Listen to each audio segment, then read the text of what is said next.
Pemerintah Kota Kendari menggelar gerakan pangan murah jelang Natal dan Tahun Baru. Selain membantu warga, gerakan pangan murah dilaksanakan untuk menekan harga kebutuhan pokok di pasaran.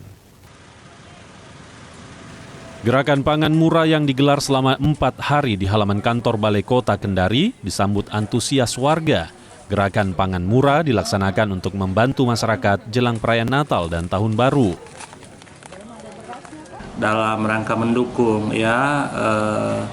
pembangunan strategi nasional, salah satunya adalah pemenuhan kebutuhan pangan.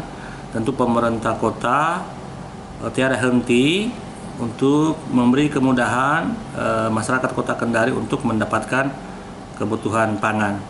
Nah, saya selaku Kepala Dinas Ketahanan Pangan perlu menyampaikan bahwa alhamdulillah sehingga saat ini posisi inflasi Kota Kendari dari sektor pangan memberikan andil yang cukup baik dan masih terkendali, posisinya sangat aman sehingga dengan posisi juga ini kita juga tidak bisa terlena.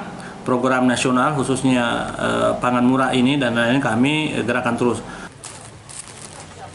Warga mengaku sangat terbantu dengan gerakan pangan murah ini. Sejumlah bahan pokok dijual di bawah harga pasaran, mulai dari minyak goreng yang dijual Rp15.000 per liter, gula pasir Rp17.500 per kilogram, hingga telur ayam ras yang dijual Rp55.000 per rak. Membantu perekonomian apalagi yang sekarang ini lagi butuh yang murah-murah kan, jadi membantu ibu rumah tangga. Ibu, ini memang harga di sini murah ya, beda dengan beda dengan di pasar kok.